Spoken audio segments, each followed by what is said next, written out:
So today we're going to talk about publishing a paperback on Amazon.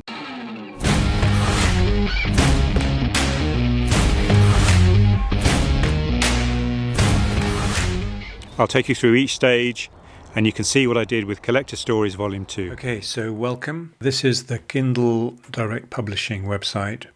So this is the bookshelf, and this lists all the books that you have on your account.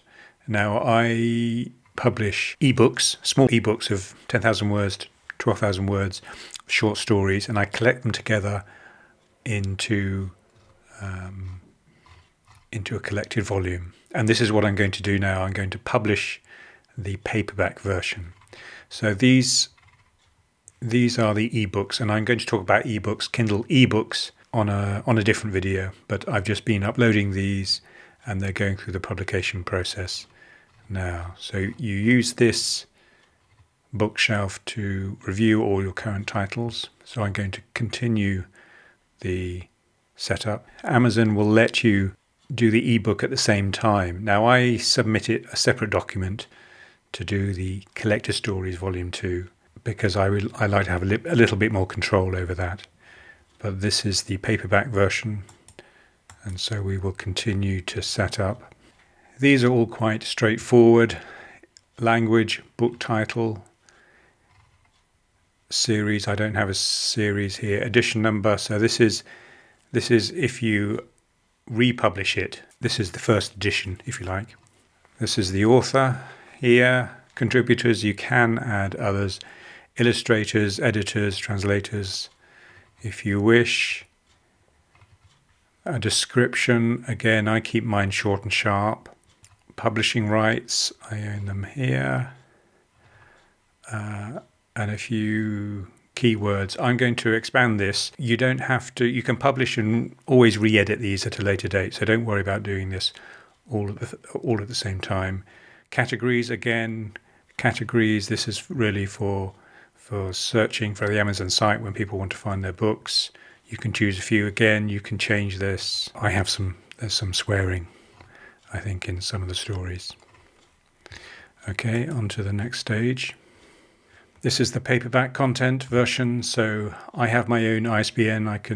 I'll talk a little bit about ISBN separately. Imprint, that is me. Publication date, I'm leaving that blank for the time being once it's all ready. So I've already received a paperback proof of the Collector Stories Volume 2, and I've checked it, and what I'm doing now is updating the cover and the internal manuscript. These are the print options. I'll discuss these at a later date, but these are the standard amounts. Trim size, that's the size of the book. This is my preferred trim size. I will talk about that elsewhere. Bleed settings, matte and glossy. So I've updated the updated version yesterday, and I've just updated the cover as well yesterday, and I provided my own ISBN, so we don't have to let Amazon do that. Now we're just going to have a look at it. Okay, you can see here that there seems to be a problem with the sizing of the cover. I need to go and have a look at this. I think I know what's happened. This has happened before. It relates to the trim size. So I'll come back in a bit.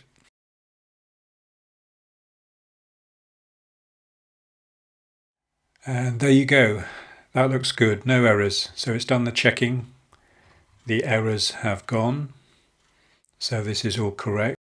Okay, so one other thing you can do, you can go up to here in the top right hand corner and download a proof. This is worth doing. So this is the proof that I've downloaded of the book. It's useful to scroll through this as well, just to see if there are any errors that pop up. On an earlier book, I did come across an error when I was reviewing at this stage, and I had to get in touch with Amazon, and it wasn't a problem at my end, it was some configuration at Amazon's end. Anyway, so have a scroll through this and have a look and see see if everything, the formatting is correct. I wouldn't start looking at the text at this stage because it might just drive you nuts. I'm going to talk about reviewing proofs and what you should do with proofs and how you should edit and review and proofing in a separate video. It's too large a topic here. I've already been through this and I'm happy. So I think you should review this with care before you exit the previewer and approve the publication, because you can't really go back. So I'm happy with everything that is working here. So that's something you should do at this stage before you finally approve it. Okay. Now there is something different here. You can see that the font is black. It is actually white in the original, but in this previewer it seems to display it as black. So again, you need to check that the PDF is correct. It doesn't display completely correctly here. So I'm going to approve that. I've had a look at this before I started recording. So if you look at the black here, when we return to the screen, you will see that it's white here. So that is something the PDF isn't displaying properly.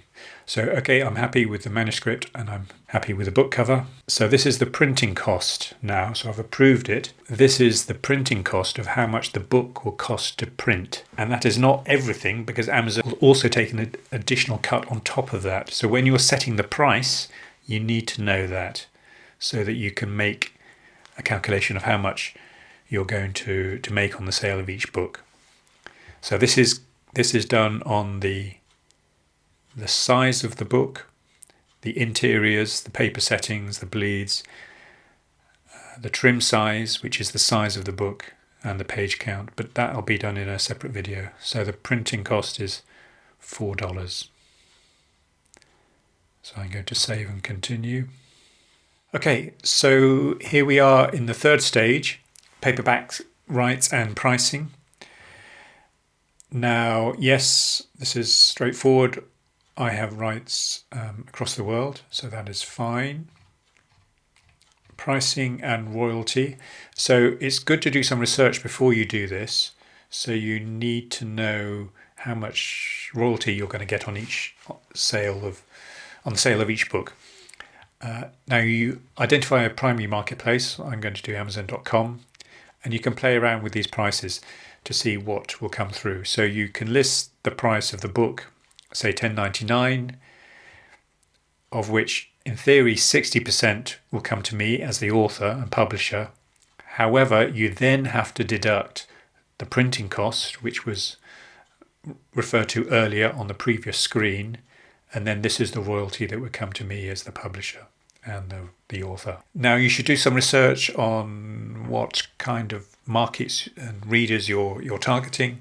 Once you've set the price, you're not tied to it forever. So you can play around with this. Once you publish the book, you can then adjust the pricing as the months go on, or if you have a sales period, that's fine. So you're not tying yourself into this. So I originally was thinking of releasing the book at $10.99, but I've updated the cover and I'm going to list it at $11.99. Now you'll see when I change this, these figures will also change automatically. So this is $11.99. And so at that rate, minus the printing costs, my royalty has gone up to $3, just over $3, $3.18. I'm happy with that, but I know that I can reduce the cost as necessary as time goes on. So these are the figures in the other marketplaces. So you have the UK, Germany, France, Spain. Again, the same rates. This is the printing costs and the royalties and so on. Now you can change these as well. So I'm going to change this. I'm going to reduce this, which matches the cover, to $8.99, because I think that is reasonable for this type of book. And I'm going to probably keep these at the same amount. Now you can click this expanded distribution to reach more readers by distributing your paperback through bookstores. That's the physical bookstores on your high street, online retailers, libraries and academic institutions. Now I don't click this. Now Amazon can supply your regular bookstores, but sometimes the bookstores don't like it.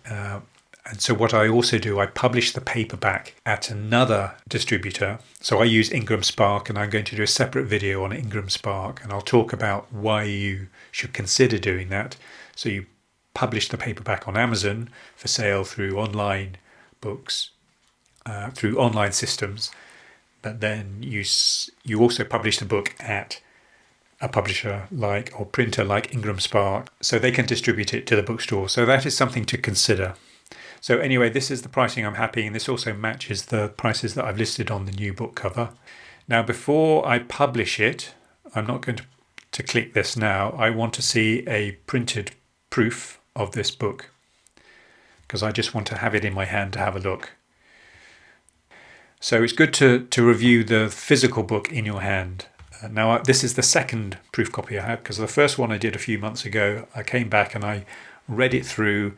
I see errors, but I expected that, and I've corrected that. I've corrected the manuscript. And I'm going to talk about proofreading and proofs and ordering and so on in a separate video, because I can spend a bit more time on that. So proof copies are printed using the latest uploaded book files, which may differ from your book's live version, but it doesn't differ much at all. They will also have a not for resale watermark on the cover and a unique barcode, but no ISBN. You only pay the printing cost for the selected items. It'll be the $4 cost. Okay, so I'm going to order 2 because I like to compare. When I ordered it the first time round, I had the 2 copies. There were some slight differences in the way the cover was printed. Because it was correct on one, I knew it wasn't an error at my end. It was a slight printing error. It wasn't a problem, but it's good to maybe order 2 so that you can compare if there's some slight differences. So that's going to cost me a small amount. Submit proof request. Within 4 hours of submitting your request, we will set up your proof copy and you'll receive an email with a link to complete your proof order. Please complete the purchase within 24 hours of receiving the email.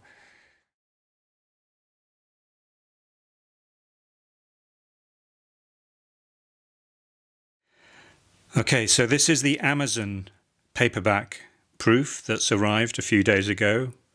It seems fine. It's in very good nick. You'll notice that when you do a paperback proof, they put this bar across here, not for resale, and that goes right across to the back. You'll also find that they don't print the ISBN at the back either on this version, but once you've approved the proof, that should appear on the barcode. But otherwise, this seems very good. I'm happy with the quality of the print. You can see that, and the spine is nicely done as well. So there you are. So one other thing I was going to check was the insides. So these are the interiors. Again, this is nice. I'm going to do a comparison with the Ingram Spark paperback version to see how it compares. I'll do that in a separate video. One thing I did want to check on the interiors was I do have a number of illustrations here of the other short stories, and I wanted to see how they came out and to see whether they appear on the other side. Some of the illustrations are quite dark, and I just wanted to see how the print came out. Elephant of Marrakesh looks okay.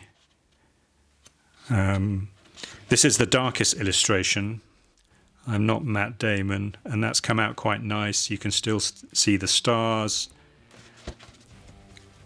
and it hasn't sort of bled through onto the next page, which is something I was concerned about.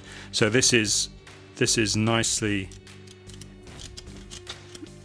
printed. So I'll be happy to launch these on the Amazon online store. So there you have it. This is the proof version from Amazon, and it seems to have come out well. Check out my other videos on uploading a paperback to Ingram Spark, which is my other print-on-demand publishing platform.